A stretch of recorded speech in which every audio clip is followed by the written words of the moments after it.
नमस्कार, आप देख रहे हैं इंडिया न्यूज 7। देश और दुनिया की हर बड़ी खबर सबसे पहले, सबसे तेज और सबसे सटीक। लेकिन इससे पहले वीडियो को लाइक करना बिल्कुल ना भूलें। चीन अमेरिका को टक्कर, भारत का वारिया एआई मॉडल 7 गुना सस्ता। भारत ने आर्टिफिशियल इंटेलिजेंस के क्षेत्र में बड़ी उपलब्धि हासिल की है। भारतीय एआई कंपनी अवतार ने वारिया नाम का एक नया एआई वीडियो मॉडल लॉन्च किया है। दावा है कि यह वैश्विक मॉडलों की तुलना में 27 गुना सस्ता और तेज है। इंडिया एआई मिशन के तहत विकसित यह तकनीक छात्रों, उद्यमों और कंटेंट क्रिएटर के लिए वीडियो निर्माण को बेहद आसान बनाएगी, जहां 50 चरणों का काम अब सिर्फ 4 चरणों में पूरा होगा। दुनिया के सबसे अमीर इंसान बने और भी अमीर, मस्क ने तोड़े दौलत के सारे रिकॉर्ड। एलन मस्क ने इतिहास रचते हुए दुनिया के पहले ट्रिलियनेयर बनने का दावा हासिल कर लिया है। स्पेस एक्स के रिकॉर्ड में 75 अरब डॉलर के आईपीओ के बाद उनकी कुल संपत्ति 1.1 ट्रिलियन डॉलर के पार पहुंच गई है। मस्क की दौलत का सबसे बड़ा हिस्सा स्पेस एक्स से आता है। निवेशकों का भरोसा और उनकी कंपनियों की तेज बढ़त ने उन्हें दुनिया के बाकी अरबपतियों से काफी आगे पहुंचा दिया है। नीट यूजी 2026 के छात्रों के लिए बड़ी खुशखबरी, अब मिलेंगे 15 मिनट एक्स्ट्रा। नीट यूजी 2026 की तैयारी कर रहे छात्रों के लिए बड़ी राहत की खबर है। राष्ट्रीय परीक्षा एजेंसी यानी एनटीए ने परीक्षा अवधि 180 मिनट से बढ़ाकर 195 मिनट कर दी है। अब परीक्षा दोपहर 2 बजे से शाम 5:15 तक आयोजित होगी। इसके अलावा रफ वर्क के लिए प्रश्न पत्र बुकलेट में 2 अतिरिक्त पेज भी दिए जाएंगे, जिससे अभ्यर्थियों को परीक्षा में बेहतर सुविधा मिलेगी।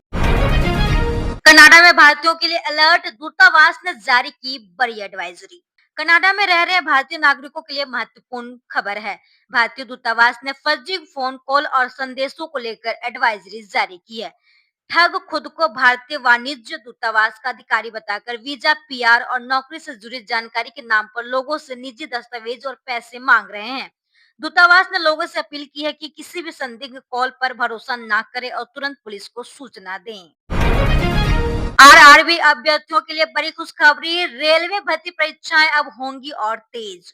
रेलवे भर्ती की तैयारी कर रहे युवाओं के लिए बड़ी खुशखबरी है। रेल मंत्री अश्विनी वैष्णव ने भर्ती प्रक्रिया को तेज और पारदर्शी बनाने के लिए टैबलेट आधारित परीक्षाओं पर जोर दिया है। नई व्यवस्था से परीक्षा केंद्रों का संचालन आसान होगा और परिणाम भी पहले से जल्दी जारी किए जा सकेंगे। रेलवे का लक्ष्य तकनीकी के जरिए भर्ती प्रक्रिया को अधिक सुविधाजनक, सुरक्षित और भरोसेमंद बनाना है। ठगी आरोपों से गिरे टीएमसी, बागी नेता की दावे से बढ़ा संकट। पश्चिम बंगाल में तृणमूल कांग्रेस की मुश्किलें बढ़ती नजर आ रही है। हुगली और कोलकाता में नौकरी और दुकान दिलाने के नाम पर कथित ठगी के आरोपों को लेकर लोगों का गुस्सा सड़कों पर फूट पड़ा। विरोध प्रदर्शन के दौरान एक नेता पर अंडे भी फेंके गए, जबकि पुलिस ने आरोपी को हिरासत में लिया है। दूसरी ओर बागी नेता ऋतव्रत बनर्जी ने 64 विधायकों के समर्थन का दावा कर राजनीतिक हलचल बढ़ा दी है और विधानसभा में फ्लोर टेस्ट की मांग कर दी है। कोलकाता की सरकारी इमारत में भीषण आग, 4000 ईवीएम जलने से मचा सियासी बवाल। कोलकाता की एक सरकारी इमारत में लगी भीषण आग में करीब 4000 ईवीएम मशीनें जलकर नष्ट हो गई। ये मशीनें हालिया विधानसभा चुनाव में कई सीटों पर इस्तेमाल हुई थी। घटना के बाद राजनीतिक विवाद शुरू हो गया है। टीएमसी, कांग्रेस और आप ने सवाल उठाए हैं, जबकि राज्य सरकार ने साजिश की आशंका जताई है। पुलिस ने एफआईआर दर्ज कर एसआईटी और फोरेंसिक जांच शुरू कर दी है। अमेरिका के 2 बड़े कदम, नाटो और ईरान पर दुनिया की नजर। अंतर्राष्ट्रीय स्तर पर 2 बड़े घटनाक्रमों ने हलचल बढ़ा दी है। एक तरफ अमेरिका नाटो के लिए तैनात अपने लड़ाकू विमानों, युद्धपोतों और निगरानी संसाधनों में कटौती की तैयारी कर रहा है, जिससे यूरोपीय सुरक्षा पर असर पड़ने की आशंका है। वहीं अमेरिकी राष्ट्रपति डोनाल्ड ट्रंप ने ईरान पर भारतीय जहाजों को ड्रोन से निशाना बनाने की कोशिश का आरोप लगाया है। ट्रंप ने इस घटना को पूरी तरह अस्वीकार बताते हुए तेहरान को कड़ी चेतावनी दी है। राहुल गांधी का पीएम मोदी पर बड़ा हमला, बोले कॉम्प्रोमाइज्ड पीएम भारत के बेटों की रक्षा नहीं कर सकते। हॉर्मुज स्ट्रेट के पास हुए हमले में 3 भारतीय नाविकों की मौत के बाद सियासत तेज हो गई है। लोकसभा में विपक्ष के नेता राहुल गांधी ने प्रधानमंत्री नरेंद्र मोदी पर निशाना साधते हुए उन्हें कॉम्प्रोमाइज्ड पीएम बताया। राहुल ने आरोप लगाया कि सरकार भारतीयों की सुरक्षा को लेकर चुप है। वहीं भारत सरकार ने घटना पर कड़ा विरोध दर्ज कराते हुए अमेरिकी पक्ष से जवाबदेही की मांग की है। अमरनाथ यात्रा 2026 के लिए अवैध सुरक्षा कवच, ड्रोन और सीसीटीवी से होगी निगरानी। अमरनाथ यात्रा 2026 को सुरक्षित और सुगम बनाने के लिए केंद्र सरकार ने व्यापक इंतजाम किए हैं। गृह मंत्री अमित शाह ने उच्च स्तरीय बैठक में सुरक्षा तैयारियों की समीक्षा की। यात्रा मार्ग पर ड्रोन, सीसीटीवी कैमरे और आधुनिक सर्विलांस सिस्टम की मदद से चौबीसों घंटे निगरानी रखी जाएगी। वहीं स्थानीय लोगों, पशुओं और पहचान पत्रों को क्यूआर कोड से जोड़ने की व्यवस्था भी की जा रही है ताकि श्रद्धालुओं की सुरक्षा सुनिश्चित हो सके। एल नीनो की दस्तक से बढ़ी चिंता, मानसून और खेती पर नजर। देश के मानसून को लेकर बड़ा अपडेट सामने आया है। भारतीय मौसम विभाग ने एल नीनो की स्थिति विकसित होने की आधिकारिक पुष्टि कर दी है। विशेषज्ञों के अनुसार प्रशांत महासागर में बढ़ती गर्मी के कारण इसका असर मानसून पर पड़ सकता है, जिससे कुछ राज्यों में सामान्य से कम और अनियमित बारिश देखने को मिल सकती है। इसका सबसे ज्यादा असर किसानों और जल प्रबंधन पर पड़ने की आशंका है। हालांकि सकारात्मक आईओडी बनने की संभावना कुछ राहत दे सकती है। महिला टी20 विश्व कप 2026 का धमाकेदार आगाज। इंग्लैंड की मेजबानी में महिला टी20 विश्व कप 2026 का शानदार आगाज हो गया है।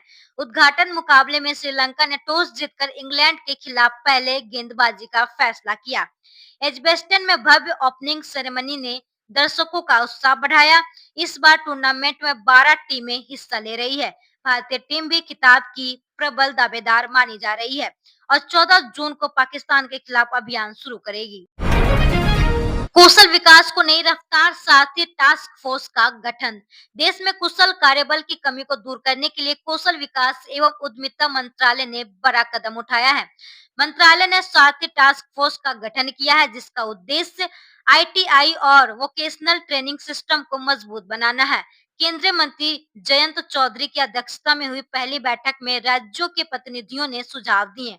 इस पहल से युवाओं को रोजगार और कौशल विकास के तहत बेहतर अवसर मिलने की उम्मीद है। खेल जगत को बड़ा झटका, अर्जुन पुरस्कार विजेता जसपाल राणा का निधन। भारतीय निशानेबाजी जगत को बड़ा झटका लगा है। अर्जुन पुरस्कार विजेता और दिग्गज शूटर जसपाल राणा का 49 वर्ष की उम्र में निधन हो गया। बताया जा रहा है कि उनकी हालात में सुधार हो चुका था और शुक्रवार को अस्पताल से छुट्टी मिलने वाली थी, लेकिन सुबह अचानक कार्डियक रप्चर होने से उनका निधन हो गया। इस खबर से खेल जगत और उनके प्रशंसकों में शोक की लहर दौड़ गई है। काला हिरन पर नया विवाद, सलमान खान ने कोर्ट में दाखिल की याचिका। बॉलीवुड अभिनेता सलमान खान ने फिल्म काला हिरन द बैटल फॉर लेगेसी की रिलीज पर रोक लगाने के लिए दिल्ली हाई कोर्ट में याचिका दायर की है। सलमान खान का कहना है कि फिल्म में उनके व्यक्तित्व और 1998 के काला हिरन शिकार मामले से जुड़े संदर्भ दिखाए गए हैं, जिससे उनकी छवि प्रभावित हो सकती है। उन्होंने आरोप लगाया है कि फिल्म के प्रचार में उनके नाम और पहचान का भी दुरुपयोग किया जा रहा है। बार बार फेल होने पर भी नहीं रुकेगी पढ़ाई, शिक्षा निदेशालय का बड़ा फैसला।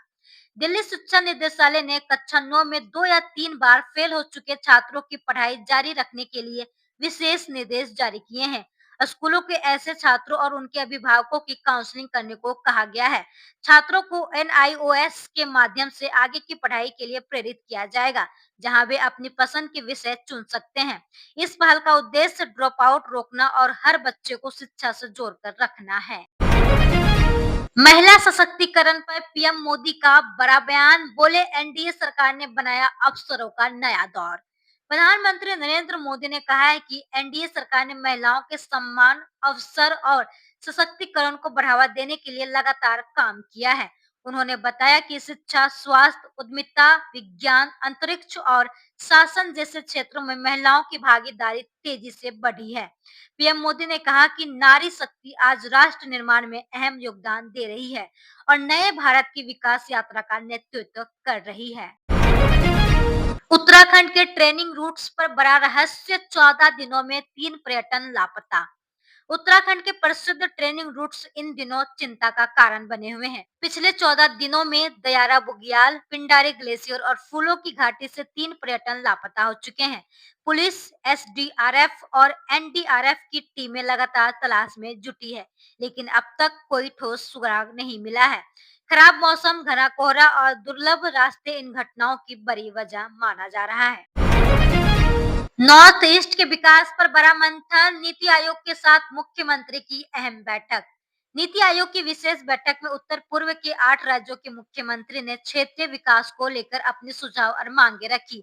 असम के मुख्यमंत्री हेमंत बिस्वा शर्मा ने संतुलित विकास पर जोर दिया, जबकि अरुणाचल प्रदेश के पेमा खांडू ने कौशल विकास और जल विद्युत क्षमता बढ़ाने की बात कही। बैठक में कनेक्टिविटी, पर्यटन, कृषि, रोजगार और बुनियादी ढांचों को मजबूत कर नॉर्थ ईस्ट को विकास का नया इंजन बनाने पर चर्चा हुई। एमपी के मोहन मंत्र पर चलेगा छत्तीसगढ़, युवाओं को मिलेगा बड़ा रोजगार। मध्य प्रदेश की मुख्यमंत्री युवा आनंद दूत योजना अब छत्तीसगढ़ में भी लागू होने जा रही है। इस योजना से युवाओं को स्वरोजगार मिलेगा और सार्वजनिक वितरण प्रणाली यानी पीडीएस अधिक पारदर्शी बनेगी। जीपीएस मॉनिटरिंग के जरिए राशन वितरण पर नजर रखी जाएगी, जिससे लीकेज और अनियमितताओं पर रोक लगेगी। छत्तीसगढ़ के अधिकारियों ने योजना की कार्यप्रणाली समझकर इसे लागू करने की तैयारी शुरू कर दी है। मुख्यमंत्री भजनलाल शर्मा ने कंगना रनौत संग देखी भारत भाग्य विधाता। जयपुर में मुख्यमंत्री भजनलाल शर्मा ने अभिनेत्री और सांसद कंगना रनौत के साथ फिल्म भारत भाग्य विधाता की विशेष स्क्रीनिंग देखी। इस दौरान उन्होंने कहा कि राष्ट्र सेवा, समर्पण और कर्तव्य निष्ठा ही एक जिम्मेदार नागरिक की पहचान है। कार्यक्रम में उत्कृष्ट सेवाएं देने वाली नर्सों को सम्मानित किया गया, साथ ही युवाओं को समाज सेवा और राष्ट्र निर्माण में सक्रिय भागीदारी का संदेश भी दिया गया।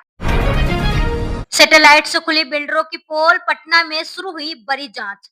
पटना में फ्लैट और प्लॉट खरीदारों के लिए बड़ी चेतावनी सामने आई है। रेरा ने सैटेलाइट इमेजरी के जरिए 29 संदिग्ध बिल्डरों और परियोजनाओं की पहचान की है। जिला प्रशासन और नगर निकाय के साथ संयुक्त जांच शुरू हो चुकी है। अधिकारियों ने लोगों से अपील की है कि किसी भी प्रोजेक्ट में निवेश से पहले उनकी रेरा रजिस्ट्रेशन संख्या जरूर जांच लें, वरना आपकी मेहनत की कमाई फंस सकती है। ईरान इजरायल तनाव का असर, लाल सोना हुआ और महंगा। शादियों और त्योहारों की सीजन से पहले केसर की कीमतों ने लोगों की चिंता बढ़ा दी है। ईरान और कश्मीर में कम उत्पादन के साथ साथ पश्चिम एशिया में बढ़ते तनाव के कारण केसर की सप्लाई प्रभावित हुई है। कारोबारियों के मुताबिक जो केसर एक साल पहले करीब 2.5 लाख रुपए प्रति किलो बिक रहा था, उसकी कीमत अब 30 से 40% तक बढ़ चुकी है। इसका असर मिठाई, होटल और कॉस्मेटिक उद्योग पर भी पड़ सकता है। सरकारी फैसले पर औद्योगिक संगठनों का विरोध, कालाबाजारी की आशंका जताई। केंद्र सरकार द्वारा पेट्रोल पंप से डीजल खरीद की सीमा 200 लीटर प्रतिदिन तय किए जाने के फैसले पर औद्योगिक संगठनों ने कड़ी आपत्ति जताई है। उद्योग प्रतिनिधियों का कहना है कि इससे उत्पादन लागत बढ़ेगी और कारोबार पर अतिरिक्त बोझ पड़ेगा। साथ ही बाजार में घबराहट और कालाबाजारी की आशंका भी बढ़ सकती है। संगठनों ने सरकार से इस आदेश को तुरंत वापस लेने की मांग की है। पाकिस्तान बना कंगालिस्तान, 7 करोड़ आबादी गरीबी में जीने को मजबूर, बलूचिस्तान में भूख से हाहाकार। पाकिस्तान की अर्थव्यवस्था पर संकट लगातार गहराता जा रहा है। ताजा आर्थिक आंकड़ों के अनुसार पिछले 6 वर्षों में देश में गरीबी दर 21.9% से बढ़कर 28.9% हो गई है। इसके चलते करीब 7 करोड़ लोग गरीबी रेखा के नीचे जीवन गुजारने को मजबूर है। ग्रामीण क्षेत्रों में हालात और भी गंभीर हैं, जबकि बलूचिस्तान सबसे ज्यादा प्रभावित देशों में शामिल है। आर्थिक झटकों ने आम लोगों की मुश्किलें बढ़ा दी है। यूपी के बिजली उपभोक्ताओं को राहत, सिक्योरिटी जमा पर मिलेगा 6.5% ब्याज। उत्तर प्रदेश के बिजली उपभोक्ताओं के लिए राहत भरी खबर है। बिजली कंपनियां उपभोक्ताओं की जमा सिक्योरिटी राशि पर 6.5% ब्याज देगी। इसका लाभ प्रदेश के करीब 3.73 करोड़ उपभोक्ताओं को मिलेगा और लगभग 300 करोड़ रुपए की राशि जून या जुलाई के बिजली बिलों में समायोजित की जाएगी। उपभोक्ताओं को सलाह दी गई कि वे अपने बिलों की जांच करें और किसी गड़बड़ी की स्थिति में शिकायत दर्ज कराएं। राहुल गांधी का दावा, अगला लोकसभा चुनाव इंडिया ब्लॉक जीतेगा, भाजपा के खिलाफ जनता में नाराजगी। कांग्रेस सांसद राहुल गांधी ने इंडिया ब्लॉक के नेताओं से एकजुट रहने की अपील करते हुए दावा किया कि देश में भाजपा के खिलाफ जनता के बीच नाराजगी बढ़ रही है। राहुल गांधी ने कहा कि अगला लोकसभा चुनाव विपक्ष के पक्ष में है, लेकिन सभी दलों को मिलकर लड़ना होगा। उन्होंने सहयोगी दलों से आपसी मतभेद भुलाकर जनता के मुद्दों पर संघर्ष तेज करने का आह्वान किया। गैंगस्टरों तक पहुंच रहे थे। एमपी से हथियार, स्पेशल सेल ने किया भंडाफोड़। दिल्ली पुलिस के स्पेशल सेल ने बड़ी कार्रवाई करते हुए दो अंतर्राज्यीय अवैध हथियार तस्करी गिरोह का पर्दाफाश किया है। 6 आरोपियों को गिरफ्तार कर उनके पास से 6 पिस्टल, कारतूस और कई वाहन बरामद किए हैं। जांच में खुलासा हुआ है कि मध्य प्रदेश से हथियार लाकर दिल्ली एनसीआर के कुख्यात गैंगस्टरों को सप्लाई किए जाते थे। पुलिस अब पूरे नेटवर्क की पड़ताल में जुटी है। समय रहते कैंसर का पता लगाएगी स्वदेशी एचपीवी टेस्ट, दूरदराज इलाकों तक पहुंचेगी जांच। सर्वाइकल कैंसर की समय रहते पहचान के लिए एम्स और आईसीएमआर ने स्वदेशी एचपीवी डीएनए टेस्ट विकसित किया है। बड़े अध्ययन में यह टेस्ट प्रभावी और विश्वसनीय साबित हुआ है। कम लागत और आसान उपयोग की वजह से इसे जिला और ग्रामीण स्तर तक पहुंचाया जा सकेगा। विशेषज्ञों का मानना है कि इससे लाखों महिलाओं को शुरुआती जांच और समय पर इलाज का लाभ मिल सकेगा। मीनाक्षी नटराजन को सुप्रीम कोर्ट से बड़ा झटका, याचिका पर सुनवाई से इंकार। कांग्रेस नेता मीनाक्षी नटराजन को सुप्रीम कोर्ट से बड़ा झटका लगा है। अदालत ने राज्यसभा चुनाव के लिए उनका नामांकन रद्द किए जाने के खिलाफ दायर याचिका पर सुनवाई करने से इंकार कर दिया है। कोर्ट ने कहा कि चुनाव प्रक्रिया के दौरान हस्तक्षेप नहीं किया जा सकता।